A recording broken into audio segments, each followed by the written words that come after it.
So yeah, I want to touch on that. So hip hop is a black art form. What has it been like for you in hip hop, not just as a white person, but as a white woman? Do you often get the culture vulture label, or is that something that happened with social media? I don't know. I know that it happens, but I don't pay attention to it. Like I'm so and I don't know if this is good or bad. Like I'm really just focused on what I'm working on. So I don't really pay attention to what other people say or what they think. And again, I don't know if that's good or bad. I think don't it's know good. if I should. I think it's good. But I'm not in it to please other people. And I'm not in it for people to say, oh, she's good instead of, oh, she's bad.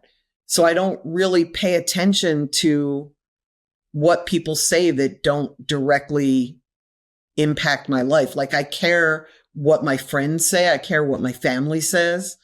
I care what my inner circle says. I care what my staff says. I care what my clients say.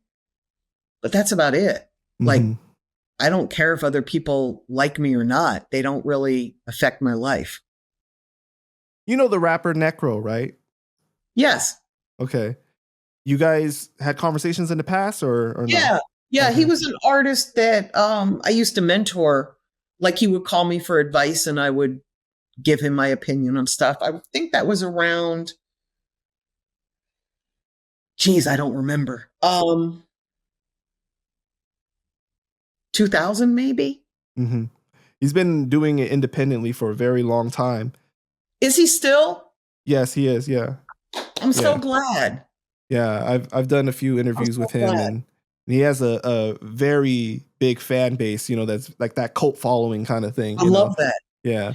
He's a really great human being. I remember he has sent me books because, the way to my heart, right, is food and books. He's sent me some really great history books or referred history books to me. It was around 2001, 2002, somewhere in that time period, between 2000 and 2002. Because I remember him sending me a book on Jewish history, the history of Jewish people in the US. And it was fascinating. And I still have it somewhere. I don't know where it is, but it was a great, great book. And then I was trying to lose weight at that time and he had just lost a ton of weight. And I asked him how he did it. And he told me he ate soup for every meal. And I was never able to do that because it's not enough food for me. Right. But I was amazed by that. Like he lost like 100 pounds just eating soup. What's amazing is that recently he actually came back on his health kick and he's lost a lot of weight and gotten healthier too by doing fasting, That's awesome. Yeah, so I'm really happy for him too. So shout out to Necro.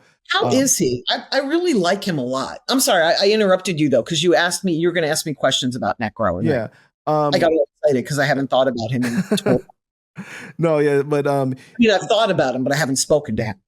Necro's experience in hip hop has been very interesting, right? He's Jewish, he's from the hood though, so there's that kind of element there. But he believes that hip hop is racist towards whites and Latinos on a mainstream level. Like you can only have one main rapper of each. Like there's Eminem, there's Big Pun, almost like a gatekeeping effect. He feels like there's so many good white and Latino rappers the industry doesn't let in, but they allow a lot of black rappers in. I see it differently, and I hate to.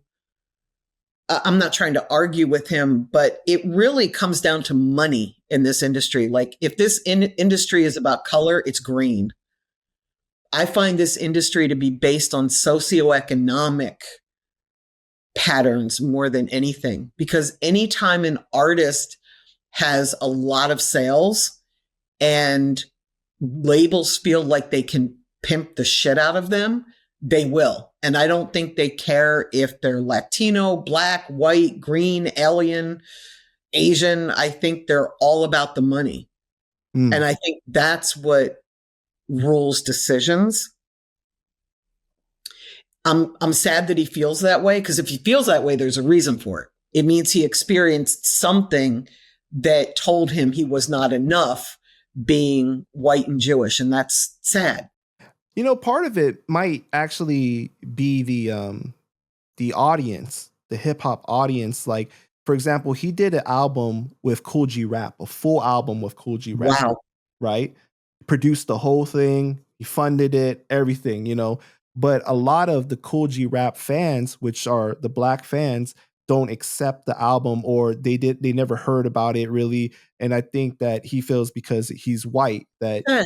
he didn't get accepted in that Yeah. way. I can't speak on that, but it would depend. There'd be a lot of factors in that. It would depend on what year it was, and was it like at the height of G-Rap, or I was think it it after was the fact?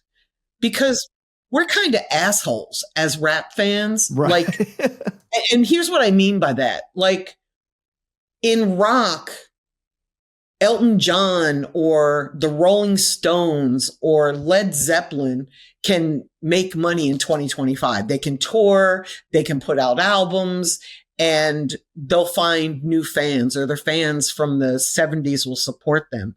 In hip hop, I feel like artists age out. I feel like ageism exists. Yeah, I feel like it's a severe problem. So if he did an album with G-Rap after, it's in 2013 they did the album.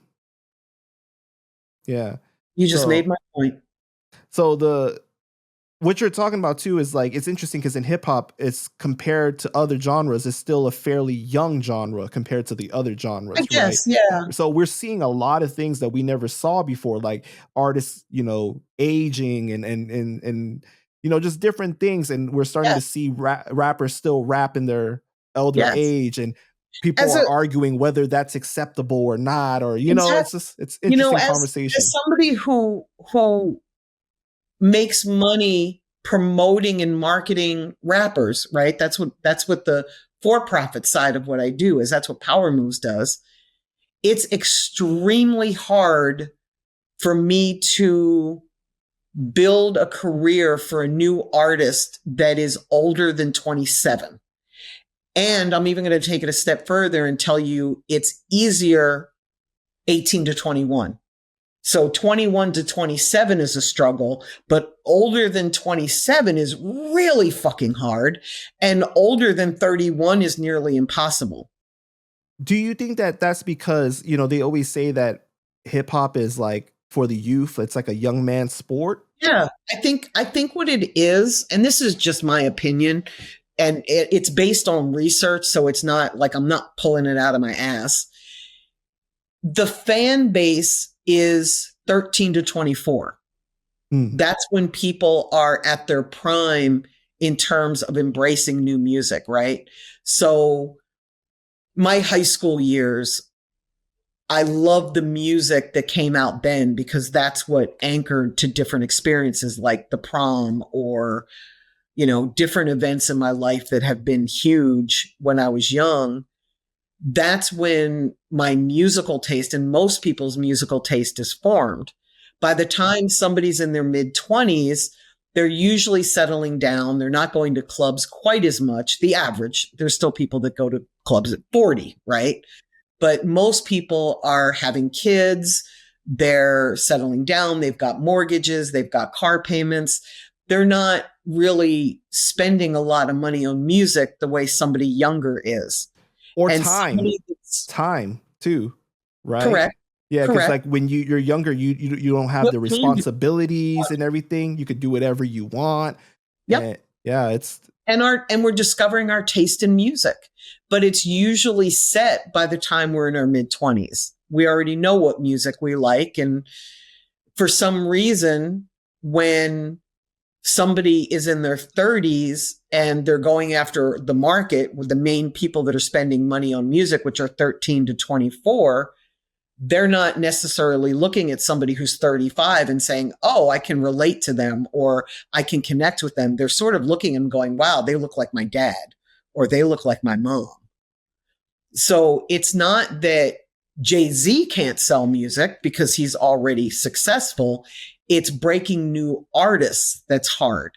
Right. And I've personally tried to do it many, many, many, many times.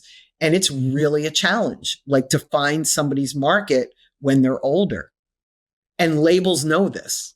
But it's interesting because 50 Cent even had this conversation, and he basically saw that music wise, his fan base was aging.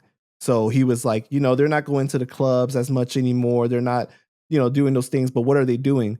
They probably go home, they'll watch a TV show or something like that. And that's why he went into television, which is Smart. interesting. Yeah, that's smart. Because I think his fan base knows him. Even if he put out an album, I think his fans would embrace him, the hardcore fans, because I think that they love him from 2003. Right. They love him from In the Club. They love him from, from that era. So I think you can make a living, like if you're Busta Rhymes or Fat Joe or Missy Elliott or Nelly, or I think these guys can make Slick Rick. I'm friends with Rick and he makes money. He has a career in touring and he just put out an album, a few months ago. So I think that if you target your niche, you can make money. But what's difficult is trying to get on when you're older. I think it's very, very challenging. And I think it's that way in all genres. I don't think that's unique to hip hop. But my complaint about hip hop is, why aren't Busta Rhymes fans supporting him dropping new music the way Tool fans would support Tool, or the way Elton John fans would support Elton John, or the way Taylor Swift fans support Taylor Swift? It just seems unfair in a way. Right. But it's really hard for some of these legendary artists that sold so many records to try to put out a project now, and the way that music isn't selling like it used to, right? And the streaming and how it equates to sales and everything. It's like, for example, 50 was used to selling Diamond, right? If he puts out a project now, there's no way it's going to come anything close to that. But it's very hard to be less than what you once were, I see what you're saying. Yeah, I guess so. I would see it more like, if I were him, I would start a community, and he doesn't need to do this because he's got the TV stuff that he does. So can I shift to another example? Right. Absolutely. Okay. If I were Redman or Method Man, right, I would set up a community and I would sell subscriptions to my community, and I would deliver my new music there. And maybe it's $10 a month, $20 a month, whatever. I would go live once a month and, talk to my fans if they wanted to know what it was like being part of Wu-Tang or making movies back in the day, or, why did you get into this? Like, that's the place to build your income with super fans, the people that are willing to pay you to be there every month, to be part of your community, your fan base, right? Your super fans. That's what I would do. 50 probably doesn't need to do that. It would probably be not a waste of his time, but the cost of his time. He could put that time into a movie and make a gazillion more dollars. Right. Like, it just wouldn't be cost effective for him to do that. But it would be for Busta Rhymes. It would be for Joe. It would be for people that still want to make music and want to deliver it to their biggest fans that will support them.